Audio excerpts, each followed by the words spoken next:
Hello दोस्तों, आपका स्वागत है आपके अपने YouTube channel MS exam point में। दोस्तों, मैं हूं राकेश कुमार और आज की इस क्लास में मैं आपको बताने वाला हूं इकाई अंक यूनिट डिजिट निकालना।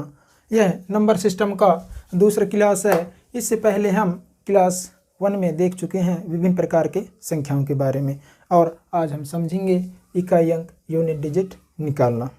दोस्तों, इकाई अंक दो प्रकार से यहाँ से क्वेश्चन पूछा जाता है। इकाई अंक से दो प्रकार से क्वेश्चन बनते हैं, एक विदाउट पावर और दूसरा पावर वाली क्वेश्चन। जैसे एक हो गया घात वाली क्वेश्चन और दूसरी बिना घात वाली क्वेश्चन, बिना घात वाली क्वेश्चन। पावर और दूसरा विदाउट पावर, विदाउट पावर। देखिए, हम यदि बिना घात वाली क्वेश्चनों को बात करें तो हमें इसमें विभिन्न संख्याओं के आपस में गुणा वाली क्वेश्चन मिलेंगे या फिर विभिन्न संख्याओं के को आपस में प्लस वाली क्वेश्चन मिलेंगे या फिर प्लस और माइनस दोनों वाली क्वेश्चन यहाँ से मिल सकते हैं। या फिर ये भी हो सकता है कि आपको यहाँ से अंश और हर फॉर्म में भी क्वेश्चन पूछा जा सकता है या फिर आपको बिना घात वाली क्वेश्चन में फैक्टोरियल वाली क्वेश्चन पूछा जा सकता है। तो हम ये सभी टाइप को आगे हम डिस्कशन करने वाले हैं। यदि मैं बात करूँ घात पावर वाली क्वेश्चन तो यह सबसे इम्पोर्टेंट हो जाता है, क्योंकि घात वाली क्वेश्चन विभिन्न प्रकार की संख्याओं में बनते हैं। कई टाइप से क्वेश्चन यहाँ से बनते हैं और अधिकतर यहीं से ही क्वेश्चन पूछा जाता है। तो हम यदि घात वाली क्वेश्चनों को बात करें, यदि हम इमेजिनेशन बनाना चाहें कि किस टाइप से क्वेश्चन बनता है, तो मैं यहाँ आपको बता दूँ। जैसे हम मान लेते हैं कोई संख्या क्या है, x है, तो इसमें x की पावर क्या ले लेते हैं, यहाँ n ले लेते हैं। आपको इस फॉर्म में क्वेश्चन मिलेंगे। कोई संख्या x है जिसकी पावर यहाँ n है, एक टाइप 1 हो गया। यदि हम टाइप 2 का बात करें, ये टाइप फर्स्ट हो गया। यदि हम टाइप 2 का बात करें तो आपको कोई संख्या x है, x की पावर n है कि होल पावर यहाँ m है। आपको ये भी देखने को मिल सकता है, आपको इस रूप में भी क्वेश्चन देखने को मिल सकते हैं। यदि हम आगे बात करें तो कोई संख्या है x है, x की पावर यहाँ n है, पावर की पावर यहाँ m है। आपको इस फॉर्म में भी क्वेश्चन देखने को मिल सकते हैं। अब यदि हम आगे बात करें तो कोई संख्या यहाँ x है, x की पावर n है, n की यहाँ फैक्टर, आपको इस फॉर्म में भी देखने को मिल सकता है।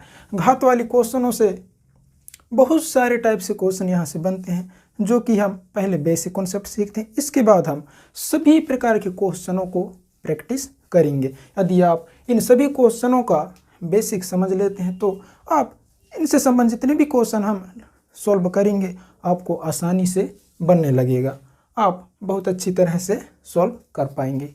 तो चलिए हम अब आगे देखते हैं।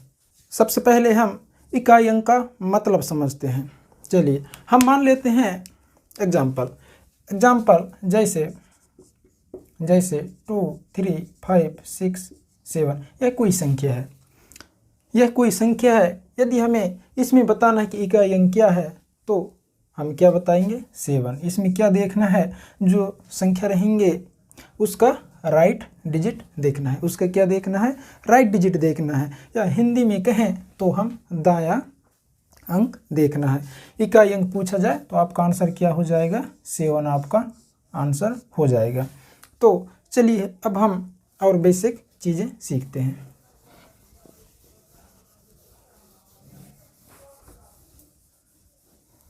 जैसे हम कोई संख्या यहाँ ले लेते हैं 2, 3, 5 इंटू 1, 2, 6 इंटू 6, 5, 2, 1 इंटू 3, 5, 9, 1 इंटू 6, 1, 5, 2। हमें इसमें इकाई अंक बतानी है। हमें इसमें क्या बतानी है, इकाई अंक। जब भी हमें इकाई अंक ज्ञात करना हो तो हम सिर्फ इकाई अंक का ही बात करेंगे, हमें इससे कोई लेना देना नहीं है। यहाँ हमें इकाई अंक ही चाहिए। इसे सॉल्व करने के लिए हमें इकाई अंक ही काफ़ी होता है, इससे हमें कोई लेना देना नहीं है। तो यह क्वेश्चन मात्र, इसमें इकाई अंक क्या है 5, तो यहाँ से 5 ले लेंगे। यहाँ इकाई अंक क्या है 6, तो यहाँ 6 ले लेंगे। यहाँ इकाई अंक क्या है 1, तो 1 ले लेंगे। यहाँ इकाई अंक क्या है 1, तो 1 ले लेंगे। यहाँ इकाई अंक क्या है 2, इनको आपस में गुणा कर देंगे। जो भी आंसर आएगा वह हमारा इकाई अंक होगा। 5 का मल्टीप्लाई 6 में करेंगे, 5 छक्का 30, 0, तो ये इसमें 0 ही आएगा, इसलिए इकाई अंक क्या हो गया 0। चलिए अब हम आगे समझते हैं।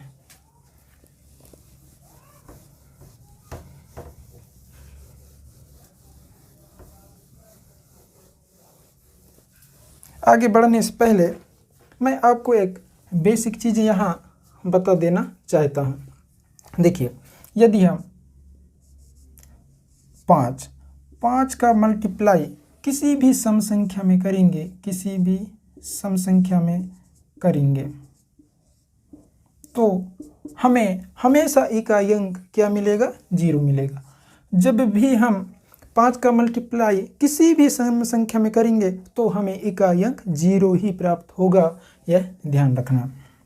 जैसे 5 का मल्टीप्लाई हम 2 में करेंगे, 5 का मल्टीप्लाई 4 में करेंगे, 5 का मल्टीप्लाई यहाँ 6 में करेंगे और 5 का मल्टीप्लाई यदि 8 में करेंगे, तो हमें सभी में इकाई अंक 0 ही प्राप्त होगी। इकाई अंक हमें 0 ही प्राप्त होगा। जैसे 5 दूनी 10, 5 चौके 20, 5 छक्का 30 और 5 अट्ठे 40, सभी में हमें इकाई अंक क्या प्राप्त हुआ है 0 ही प्राप्त हुआ है। इसी प्रकार यदि हम बात करें 5 का मल्टीप्लाई विषम में किया जाए तो क्या होगा। यदि 5 का मल्टीप्लाई सभी विषम संख्या में किया जाए तो क्या इकाई अंक सेम आएगा या फिर अलग अलग आएगा, ये भी हम यहाँ देख लेते हैं।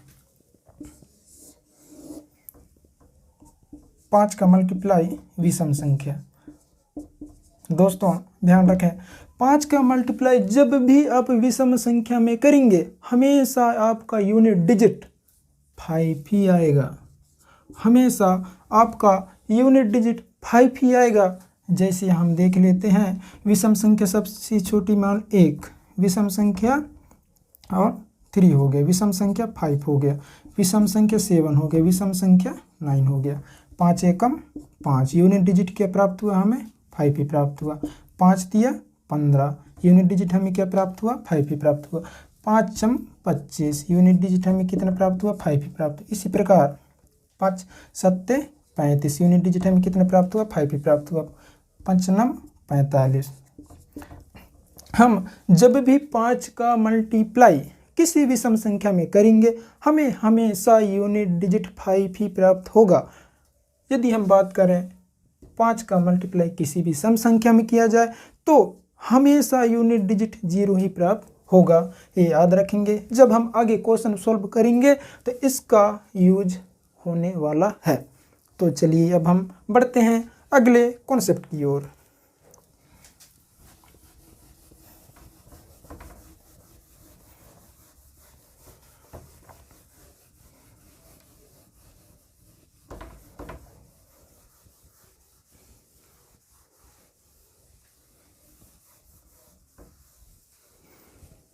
यह कॉन्सेप्ट आपको अच्छी तरह समझ में आ गया होगा।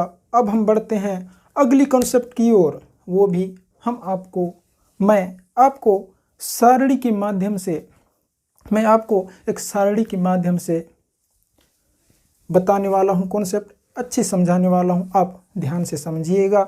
उस कॉन्सेप्ट को समझने के बाद हम फिर क्वेश्चनों को प्रैक्टिस कर सकते हैं। तो मैं यहाँ एक सारणी बनाता हूँ। यहाँ इसे हम 3 तालिका में इसे बनाएंगे, समझेंगे। देखिए, पहला 0, किसी भी संख्या का इकाई अंक 0 होने पर इसका कॉन्सेप्ट। किसी भी संख्या का यूनिट डिजिट 1 होने का कॉन्सेप्ट, किसी भी संख्या का इकाई अंक 1 होने का कॉन्सेप्ट, किसी भी संख्या का यूनिट डिजिट 5 होने का कॉन्सेप्ट, किसी भी संख्या का यूनिट डिजिट 6 होने का कॉन्सेप्ट। यहाँ 4 संख्याएं हमें प्राप्त हो चुके हैं। अब हम आगे देखते हैं। किसी भी संख्या का यूनिट डिजिट 4, किसी भी संख्या का यूनिट डिजिट 9 होने का कॉन्सेप्ट इस तालिका में समझेंगे। और फिर इस तालिका में, ये दोनों तालिका में जो भी संख्या हैं जो यहाँ उपस्थित नहीं है वो यहाँ आ जाएंगे। जैसे 0 1, यहाँ 2 नहीं है तो यहाँ 2 ले लेंगे, यहाँ 3 आ जाएगा, 4 नहीं, 5 नहीं, 6 नहीं, 7 आ जाएगा, 8 आ जाएगा। देखिए 2 3 7 8। या फिर यूँ कहें, यह नियम सभी डिजिटों पर लागू होगा। ऑल डिजिट पर लागू होगा। यह नियम है पहला नियम, दूसरा नियम और यह तीसरा नियम। देखिए तीसरा जो नियम है वह सभी 0 से लेकर 9 तक जितनी भी संख्याएं सभी पर लागू होने वाला है। ऑल डिजिट, किसी भी संख्या का इकाई अंक 0 से लेकर 9 तक कोई भी संख्या हो, कोई भी डिजिट हो, हम इस कॉन्सेप्ट से आसानी से निकाल सकते हैं। सबसे पहली बात करें, किसी भी संख्या का यूनिट डिजिट ये होने पर हमें इकाई अंक क्या प्राप्त होगा। देखिए किसी भी संख्या का यूनिट डिजिट 0 होने पर पावर चाहे कुछ भी हो, हमें यूनिट डिजिट 0 ही प्राप्त होगी। क्योंकि 0 को हम जितनी बार भी पावर करें या 0 को हम जितनी बार भी मल्टीप्लाई करें, हमें इकाई अंक 0 ही प्राप्त होगा। इसी प्रकार यदि हम देखें 1 का, किसी भी संख्या का यूनिट डिजिट यदि 1 है, इसका पावर कुछ भी हो तब भी हमें इकाई अंक 1 ही प्राप्त होगा। 1 का मल्टीप्लाई चाहे हम जितने बार करें, हमें यूनिट डिजिट 1 ही प्राप्त होता है। इसी प्रकार 5 का भी पावर कुछ भी हो, इसका भी यूनिट डिजिट 5 ही आएगा। 5 का मल्टीप्लाई चाहो आप जितने बार कर लो, आपका यूनिट डिजिट 5 ही मिलेगा। यदि हम 6 का बात करें, यदि किसी भी संख्या का यूनिट डिजिट 6 होने पर पावर कुछ भी हो, हमें यूनिट डिजिट 6 ही प्राप्त होगा। आप इस कॉन्सेप्ट को अच्छी तरह समझ चुके होंगे। 0 हो गया, 1 हो गया, 5 हो गया, 6, इसमें लागू क्या होता है, यूनिट डिजिट इनमें से 0 1 5 और 6 इनमें से होने पर आपको यूनिट डिजिट वही ही प्राप्त होगा। यदि हम 4 और 9 का बात करें तो देखिए किसी भी संख्या का यूनिट डिजिट 4 होने पर, पावर देखेंगे। हम क्या देखेंगे, पावर देखेंगे। हम मान लेते हैं पावर, मान लेते हैं n, मान लेते हैं पावर क्या है n। यदि n यहाँ पावर सम होने पर, पावर सम और पावर विषम देखेंगे। पावर सम, पावर विषम। पावर सम होने पर यूनिट डिजिट हमेशा 6 प्राप्त होगा। पावर विषम होने पर हमें यूनिट डिजिट 4 ही प्राप्त होगा। यदि किसी भी संख्या का यूनिट डिजिट 4 आ जाए तो हमें क्या देखना है, पावर देखना है। यदि पावर सम होता है तो यूनिट डिजिट 6 प्राप्त होगा। यदि पावर विषम होता है तो हमें यूनिट डिजिट वही संख्या प्राप्त होगा, 4 ही यहाँ प्राप्त होगा। इसी प्रकार यदि हम बात करें 9 का, किसी भी संख्या का यूनिट डिजिट 9 है, पावर कुछ भी हो, पावर यहाँ कुछ भी हो सकता है, जितनी भी बड़ी संख्या हो सकता है, लेकिन हमें इसमें भी पावर देखना है, सम और विषम। सम, पावर सम और पावर विषम, पावर विषम। यदि पावर सम है तो यूनिट डिजिट 1 आएगा, यदि पावर सम है तो यूनिट डिजिट 1 आएगा, यदि पावर सम है तो यूनिट डिजिट हमें क्या प्राप्त होगा, 1 प्राप्त होगा। यदि पावर विषम है तो हमें यूनिट डिजिट 9 ही प्राप्त होगा, पावर विषम है तो हमें यूनिट डिजिट 9 ही प्राप्त होगा। इसे आप याद रखेंगे, हमें जब क्वेश्चन सॉल्व करेंगे तब शॉर्ट में इसका यूज होगा। इसे हम सॉल्व करने की हमें आवश्यकता नहीं पड़ेगी, इसको भी हमें सॉल्व करने की आवश्यकता नहीं पड़ेगी। ओनली हमें चार संख्याओं को ही हमें सॉल्व करने की आवश्यकता पड़ेगी। हम इसे बिना सॉल्व करे ही इसका डायरेक्ट हम आंसर निकाल लेंगे। अब हम बात करते हैं 2, 3, 7, 8, या फिर यह नियम जो इसके लिए जो नियम बनाएंगे वह नियम सभी संख्याओं के लिए भी लागू होगा। इनके लिए भी लागू होगा, इसके लिए भी लागू होगा, ये दोनों के लिए लागू होंगे, इसके लिए भी लागू होंगे, मतलब सभी संख्याओं के लिए लागू होने वाला है। तो हम अब समझते हैं इस संख्याओं का कॉन्सेप्ट। इसमें हम समझेंगे जो भी पावर दिया रहेगा उसको 4 से डिवाइड करना।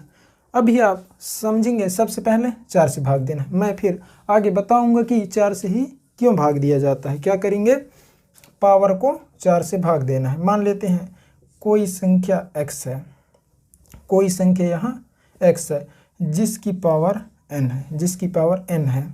तो आप क्या करेंगे, इस पावर को 4 से डिवाइड करेंगे, इस पावर को 4 से डिवाइड करेंगे, ठीक है। इस पावर को 4 से डिवाइड करेंगे, जो भी शेष बचेगा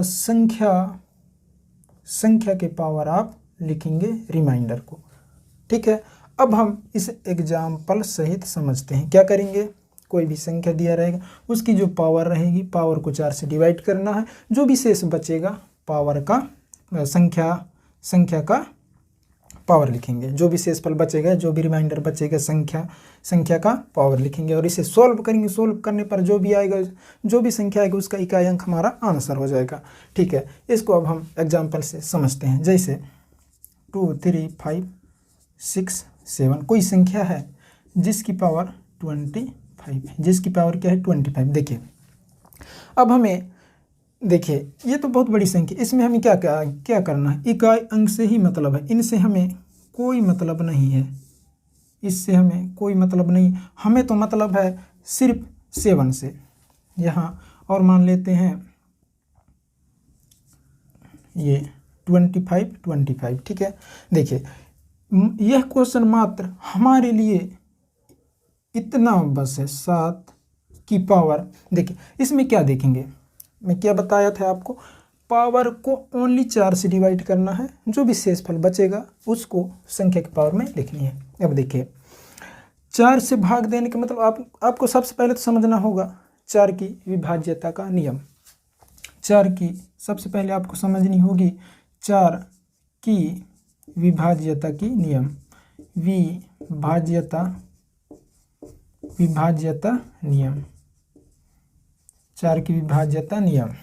देखिए मैं 4 की विभाज्यता के नियम बता देता हूँ। ये तो हम आगे विभाज्यता के नियम में बहुत सारे सॉल्व करने वालों, बहुत सारे संख्याओं की विभाज्यता के बारे में वह सीखेंगे, लेकिन यहाँ हमें सिर्फ 4 की विभाज्यता के नियम की आवश्यकता है, इसलिए मैं आपको 4 की विभाज्यता का नियम बता देता हूँ। किसी भी संख्या का, चाहे संख्या कितनी भी बड़ी क्यों ना हो, हमें सिर्फ अंतिम की 2 संख्याओं से मतलब होती है। क्या, हमें अंतिम की 2 संख्याओं से ओनली मतलब होती है। यदि अंतिम की 2 संख्या 4 से विभाजित होती है तो वह पूरी संख्या 4 से पूर्णतः विभाजित होगी। यदि अंतिम 2 संख्या 4 से विभाजित नहीं होती है तो वह पूरी संख्या 4 से विभाजित नहीं होगी। यदि हमें 4 से विभाजित करने पर अंतिम 2 संख्या में जो भी शेष बचेगा, हम पूरी संख्याओं को भी भाग देंगे 4 से तो वही शेष बचेगा, ठीक है। तो इसमें क्या करेंगे, हमें तो पावर को 4 से भाग देनी है, तो हम इस पूरे में भाग नहीं दे करके हमें किस में भाग देना है, अंतिम के 2 डिजिट में भाग देनी है। तो यह क्वेश्चन मात्र हमारे लिए कितना हो गया, इसमें इकाई अंक देखेंगे 7, इससे हमें कोई लेना देना नहीं है, इसे हम छोड़ देंगे, ओनली 7 लिखेंगे। 7 की पावर अब क्या लिखना है 25। इसमें हमें किससे भाग देनी है, ओनली 4 से। इसमें किससे भाग देनी है, 4 से, ठीक है। अब देखिए 4 से भाग देंगे, जो 4 से भाग देंगे, शेष कितना बचेगा? शेष 1 बचेगा, शेष 1 बचेगा। तो इस संख्या के पावर में 1 लिखेंगे, यही हमारा राइट आंसर हो जाएगा। ठीक है, इस संख्या का इकाई अंक क्या हो जाएगा? 7, यही हमारा राइट आंसर हो जाएगा। अब हम आगे बात करेंगे। अब मैं यदि आपसे कहूँ कि बताइए 6, 7 इसका इकाई अंक क्या होगा, इसका इकाई अंक क्या होगा? तो यह क्वेश्चन हमारे लिए मात्र इतना है, यूनिट डिजिट लेंगे 7 की पावर, यह यूनिट डिजिट लेंगे 57, इसको 4 से डिवाइड करेंगे, 4 से डिवाइड करेंगे और जो शेष बचेगा यहाँ लिखेंगे। शेष फल यहाँ कितना बचेगा? 4 एकम 4, यहाँ शेष 1 बचा, 17 हो गया। 4 से भाग करेंगे तो यहाँ शेष 1 बचेगा, तो इसका भी यूनिट डिजिट 7 ही आएगा, हमारा राइट आंसर हो जाएगा। अब मैं इससे संबंधित सभी कॉन्सेप्ट बता देता हूँ। शेषफल 1 होने पर कैसे करेंगे, शेषफल 2 होने पर क्या करेंगे, शेषफल 3 होने पर क्या करेंगे, या शेषफल कुछ भी ना हो, शेषफल 0 बचे, पूरी तरह कट जाए तो क्या करेंगे। तो चलिए इस कॉन्सेप्ट को भी हम समझते हैं।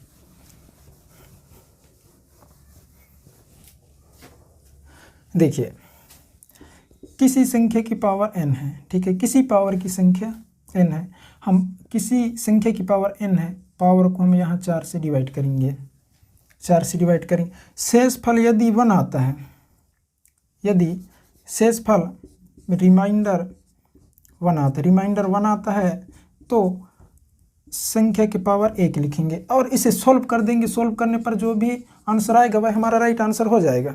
इसी प्रकार रिमाइंडर, यदि इस संख्या की पावर को 4 से भाग देंगे, यदि मान लेते हैं शेषफल रिमाइंडर 2 आता है तो क्या करेंगे, तो रिमाइंडर 2 को हम संख्या की पावर 2 लिखेंगे, इसे सॉल्व करेंगे। सॉल्व करने पर यदि 2 डिजिट आता है तो प्रथम डिजिट हमारा आंसर होगा, यदि 2 डिजिट आता है तो प्रथम डिजिट हमारा आंसर हो जाएगा। यदि 1 डिजिट आता है तो कोई बात नहीं, वही हमारा राइट आंसर हो जाएगा। यदि 4, 5 या फिर 4, 5 अधिक डिजिट आते हैं तो हमें यूनिट डिजिट देखना है, यूनिट डिजिट ही हमारा अंतिम अंक ही हमारा क्या हो जाएगा, राइट आंसर हो जाए। यदि मान लेते हैं इस संख्या की पावर को 4 से भाग देने पर रिमाइंडर 3 प्राप्त होता है तो क्या, तो भी x की पावर संख्या की पावर क्या करेंगे, 3 करेंगे। वो भी इस संख्या के यूनिट डिजिट का पावर 1, 2, 3 रखेंगे, ना कि पूरे संख्या का पावर। क्या करेंगे, यह जो संख्या है इसमें यूनिट डिजिट लिखेंगे, ठीक है, पावर को 4 से भाग देंगे, जो भी शेषफल बचेगा यूनिट डिजिट के पावर लगा देंगे, इसे सोल्व करेंगे, जो भी आंसर आएगा उसका इकाई अंक ले लेंगे, वही हमारा क्या हो जाएगा, राइट आंसर हो जाएगा। ठीक है, यदि मान लेते हैं सबसे इम्पोर्टेंट क्या, यदि शेषफल 0 आए, यदि शेषफल क्या आता है, 0 आता है, यदि शेषफल 0 आता है, भाग देने पर कोई भी शेषफल नहीं बचता है तो क्या करेंगे। ऐसा कभी मत करना कि शेषफल कुछ नहीं बचता है, शेषफल 0 बचता है। ऐसा कभी नहीं करना कि x की पावर 0 लिखी, इसका मान तो 1 होता है, ये तो सभी जानते हैं। किसी भी संख्या का पावर 0 होने पर हमेशा उसका मान 1 ही होगा, लेकिन यह कॉन्सेप्ट यहाँ लागू नहीं होता है।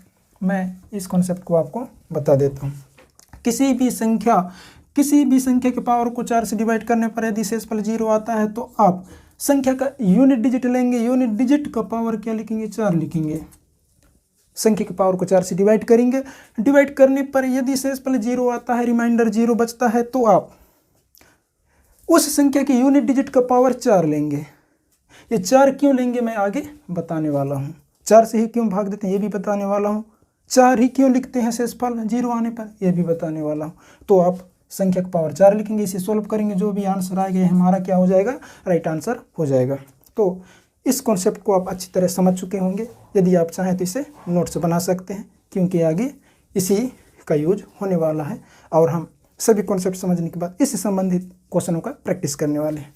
तो चलिए हम अब आगे देखते हैं। अब सभी का सवाल यही होगा कि सर बताइए 4 से ही क्यों भाग दिया जाता है, 4 से ही क्यों भाग दिया जाता है। तो मैं आपको बताता हूँ 4 से ही क्यों भाग दिया जाता है। तो हम यहाँ एग्जाम्पल के थ्रू इसे समझते हैं। देखिए, हमें किसी भी संख्या का पावर 1, तो हमें 2 प्राप्त होगा। हम मान लेते हैं यहाँ 2 की पावर 1 लिए तो हमें 2 प्राप्त हुआ है। इसी प्रकार हम देखेंगे 2 की पावर 2 करने पर हमें कितना प्राप्त होता है, 4 प्राप्त होता है। 2 की पावर 3 करने पर हमें कितना प्राप्त होगा, यहाँ 8 प्राप्त होगा। 2 की पावर 4 करने पर हमें कितना प्राप्त होगा, 16 प्राप्त होगा।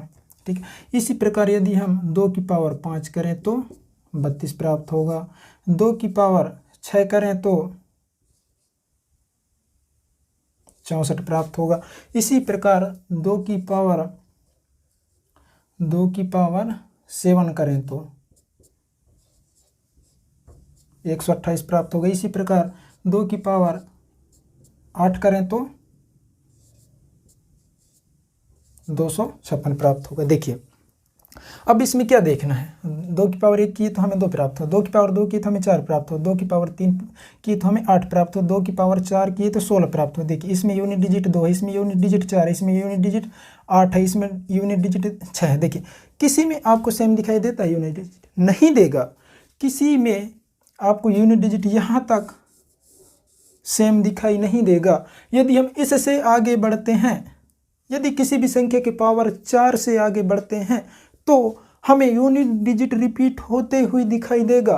किसी भी संख्या का ले लें, हम यहाँ 2 का देखें, 3 का ले लें, 4 का ले लें, 5 का ले लें, 6 का ले लें, सभी में 4 तक, उस संख्या का पावर 4 तक आपको किसी भी संख्या का यूनिट डिजिट रिपीट होते नहीं दिखाई देगा। लेकिन जैसे ही आप पावर 4 से आगे बढ़ेंगे आपको संख्या रिपीट होने लगेगा, वो भी 4 के सेट में। देखिए, ये हो गया 4 का सेट, 1 2 3 और ये 4, ये भी 4 का सेट बन गया, 1 2 3 4। यदि आप आगे बढ़ेंगे तो आपको फिर से यहाँ से रिपीट होने लगेगा unit digit 2, unit digit 4, unit digit 8, इस प्रकार से फिर से रिपीट होने लगेगा। यह 4 के सेट में होता है।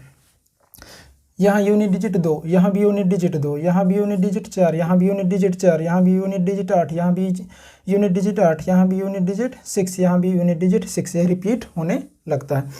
इसलिए किसी भी संख्या के पावर 4 करने पर, किसी भी संख्या के पावर 4 तक जाने पर हमें यूनिट डिजिट सेम मिलता है। जैसे ही पावर 4 से आगे बढ़ते हैं तो हमें यूनिट डिजिट रिपीट होने लगता है। इसलिए हम हमेशा किसी भी संख्या की पावर को 4 से ही भाग देते हैं। ठीक है, अब हम 4 से ही क्यों भाग देते हैं ये सीख लिया। 3 में भी ऐसे करेंगे तो चेक करके आप देख सकते हैं। ठीक है, अब देखिए, किसी भी संख्या के पावर 0 होने पर हम शेषफल 4 क्यों लेते हैं। यह इसलिए लेते हैं क्योंकि जब हम 4 से डिवाइड करते हैं तो हमें चौथा वह संख्या पूर्णतः विभाजित हो जाता है। वह संख्या क्या हो जाता है, पूरी भाग का मतलब होता है सबसे आखिरी वाले सेट पर रुकेगा। वह सबसे आखिरी वाले सेट पर रुकेगा मतलब पावर 4 वाली में जाके रुकेगा। आखिरी वाला सेट का मतलब पावर 4। जब हम भाग देंगे, जब पूरी भाग चला जाए, इसका मतलब होता है कि आखिरी वाली सेट में जाके रुकेगा। आखिरी वाले सेट का मतलब होता है किसी भी संख्या की पावर 4 जो कि आखिरी सेट होता है।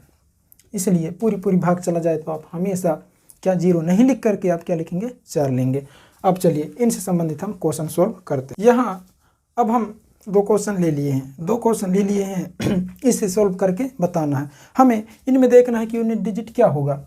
अभी तक हमने जो कॉन्सेप्ट पढ़े हैं उसका हम इजीली इस क्वेश्चन में अप्लाई कर सकते हैं और हम कम से कम समय में इसका आंसर दे सकते हैं। यहाँ देखिए, हमें इस क्वेश्चन में क्या देखना है, यूनिट डिजिट देखना। हमें पूरी संख्या से कोई मतलब नहीं होती है, ओनली किससे मतलब होती है, यूनिट डिजिट से। तो हम क्या करेंगे, इसमें यूनिट डिजिट, इसका यूनिट डिजिट क्या है 1 है, इसका यूनिट डिजिट क्या है 5 है, इसका यूनिट डिजिट क्या है 7 है, इसका यूनिट डिजिट क्या है 3 है, इसका यूनिट डिजिट क्या है 9 है। यदि आप इसको ध्यान से देखेंगे तो बिना सोल्व करे इसका आंसर आप दे सकते हैं। बिना सोल्व करे इसका आंसर आप दे सकते हैं। ऑप्शन है इसका 0 5 1 2। देखिए यदि आप यूनिट डिजिट ध्यान से देखेंगे 1, यहाँ यूनिट डिजिट 5, यहाँ यूनिट डिजिट 7, यहाँ यूनिट डिजिट 3, यहाँ यूनिट डिजिट 9। यदि आप इसमें देखेंगे तो यहाँ पाएंगे सभी संख्या कैसी संख्या विषम संख्या, सभी संख्या कैसी संख्या विषम संख्या।